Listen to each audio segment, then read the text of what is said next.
একটি কাপা কণ্ঠের ফোন কলই বদলে দেয় সবকিছু। জরুরি নম্বরে ফোন করে সাহায্য চায় এক শিশু। সেই ফোন কলের সূত্র ধরেই যুক্তরাষ্ট্রের জর্জিয়া অঙ্গরাজ্যের লরেন্সভিল শহরের একটি বাড়িতে ছুটে আসে পুলিশ। তখনও তারা জানত না ভেতরে অপেক্ষা করছে এক ভয়াবহ দৃশ্য। পুলিশ ঘটনাস্থলে পৌঁছে ঘরের ভেতর 4 জনকে রক্তাক্ত অবস্থায় পড়ে থাকতে দেখে। বাড়ির ভেতর তখন নিস্তব্ধতা, আতঙ্ক আর কান্না। কিছু দূরে একটি আলমারির ভেতর লুকিয়েছিল 4টি শিশু। পরে পুলিশ নিশ্চিত করে শিশুরাই নিরাপদে আছে এবং তাদেরই একজন ফোন করে খবর দিয়েছিল।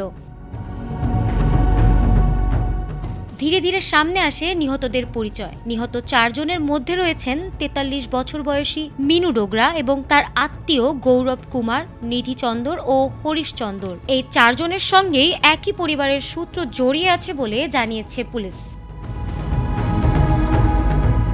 তদন্তে উঠে আসে আরো ভয়ঙ্কর তথ্য। এই হত্যাকাণ্ডের সঙ্গে জড়িত সন্দেহে গ্রেপ্তার করা হয় 51 বছর বয়সী ভারতীয় বংশোদ্ভূত বিজয় কুমারকে। তিনি নিহত মিনু ডোগরার স্বামী। পুলিশ জানিয়েছে ঘটনার আগে পারিবারিক কলহ হয়েছিল, যা পরে ভয়াবহ রূপ নিয়েছে। পারিবারিক দ্বন্দ্বের জেরে নিজের শিশু সন্তানের সামনে স্ত্রী সহ 4 জনকে গুলি করে হত্যা করেছেন বিজয় কুমার।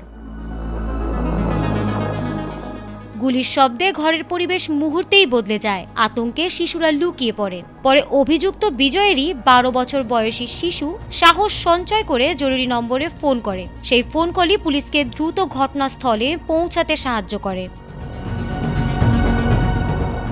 বিজয় কুমারের বিরুদ্ধে একাধিক হত্যা, গুরুতর হামলা ও শিশুদের প্রতি নিষ্ঠুরতার অভিযোগ আনা হয়েছে।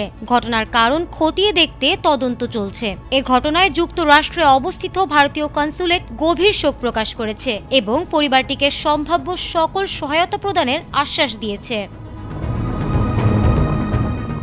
ফারহানা হক, এটিএন বাংলা।